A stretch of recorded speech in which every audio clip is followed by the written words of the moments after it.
Chapter 2. Emma feels uncomfortable.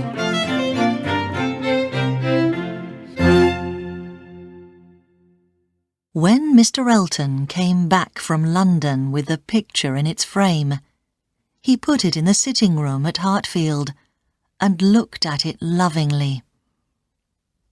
Emma watched him and thought of a new plan. She and Harriet were making a book of love poems, so she asked Mr. Elton to write something for it. He happily agreed, and when he finished, he gave his poem to Emma and left the room. It was called To Miss... Emma read the poem to herself quickly. "Oh, Harriet," she said excitedly. "it is clear that he has written it for you and that he loves you. I'm sure that he will ask you to marry him soon. I'm so happy. I know that I was right to matchmake for you and Mr. Elton. Now you must read his poem." At first, Harriet could not believe that Mr. Elton loved her, but Emma soon persuaded her that it was true. Harriet was very happy, and she even stopped thinking about Mr. Martin. The next day, she and Emma went for a walk past Mr. Elton's house.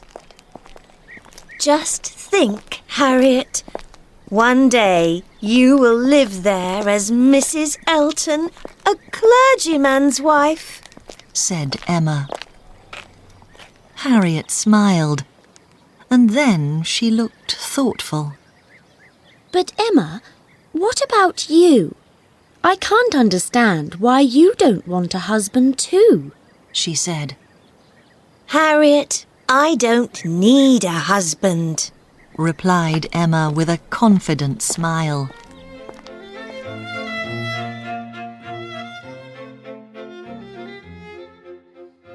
Emma's sister Isabella and her family came to stay at Hartfield for Christmas.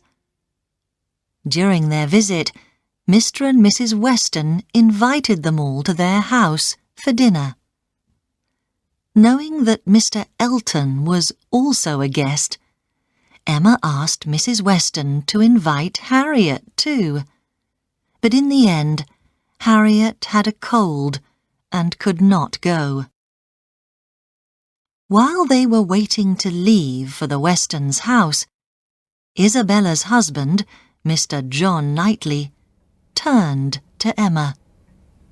"I have watched Mr. Elton, Emma, and he likes you very, very much," he said, with a knowing look. "Do you like him too?" Emma laughed.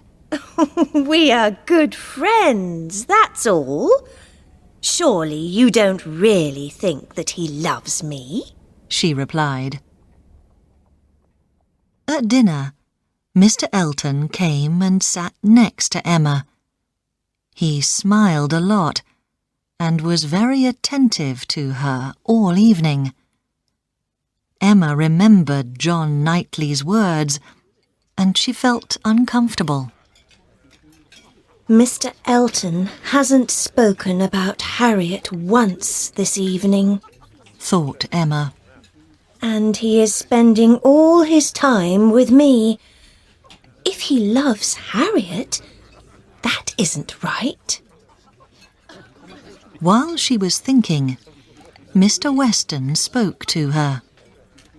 "Emma, we have some news. We have had a letter from my son Frank, and he is coming to visit us," he said excitedly. "That's wonderful, Mr. Weston," said Emma, smiling. Emma thought that Frank Churchill sounded very interesting, and she wanted to meet him. Mr. Weston's first wife died when his son Frank was a young child, and the young man now lived with his rich aunt and uncle, Mr. and Mrs. Churchill. They had no children themselves, and Frank was like a son to them. He even changed his name to Churchill to please them. When it was time to go home, Emma said goodbye and waited for her carriage. To her surprise, Mr. Elton climbed into it with her. Before she could say anything, he took her hand, looked into her eyes, and told her that he loved her. Emma was so surprised that she did not know what to say. But, Mr. Elton, She cried. you can't love me. You love Harriet. Harriet? Cried Mr. Elton. What are you saying? I've never loved Harriet in my life. And he thought to himself, It's true that Harriet is beautiful, but she isn't rich. No, Emma, my dearest. he went on. It is you that I love, and I thought that you felt the same about me. Say that you will marry me. He said, looking deeply into her eyes. Emma could not believe what was happening. This was not what she planned. Mr. Elton, please stop this at once. She cried angrily. I will not marry you. They both sat there, feeling angry, and neither Emma nor Mr. Elton spoke for the rest of the journey.